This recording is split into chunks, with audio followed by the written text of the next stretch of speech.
I recently got back from like a month vacation with my family.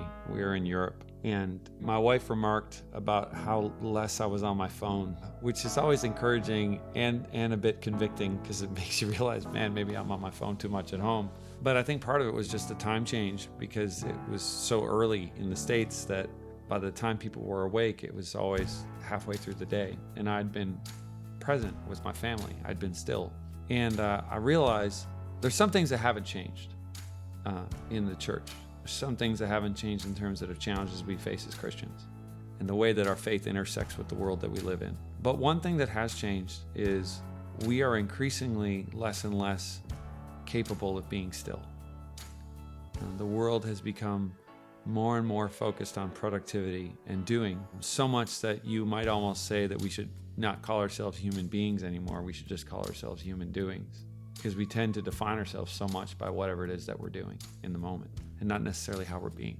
And I think that in life, sometimes it's a struggle to be, and you gotta fight for it. You gotta fight for being present with your family.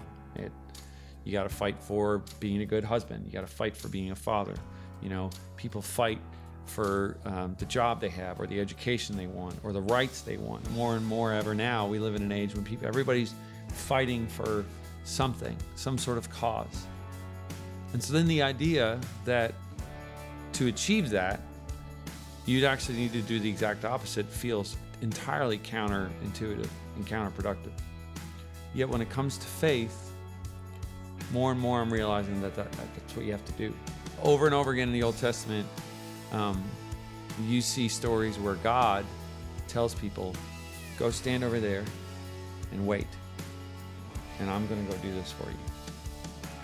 In Exodus, it says, the Lord your God will fight for you. You need only to be still. And yet sometimes we think when it comes to faith that it's our job to defend it. It's our job to sort of uphold it. It's our job to protect it from the corruption of the world. I'm realizing more and more that it's actually Jesus' job to be faithful in me and to sort of strengthen my heart. It's grace that strengthens me. It's not me that strengthens me. And yes, I got to make myself available to it, but God does all the heavy lifting.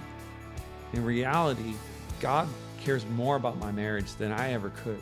God cares more about my kids than I ever could. And He wants those things in my life to win. God wants you to win. And so God's your defender. The things that matter to you matter infinitely more to Him. Maybe all you need to do is to be still. Maybe for the first time in a long time, you got to slow down. And that's really what this song's about. This song it's not about coming from a loud sort of proclaiming place, and Lord knows I can be really loud. This song is coming from a place of stillness, from a place of, man, I've come to the end of what I can do, and so I'm going to be still, and I'm going to go stand over there, and I'm going to declare this is what God's going to do.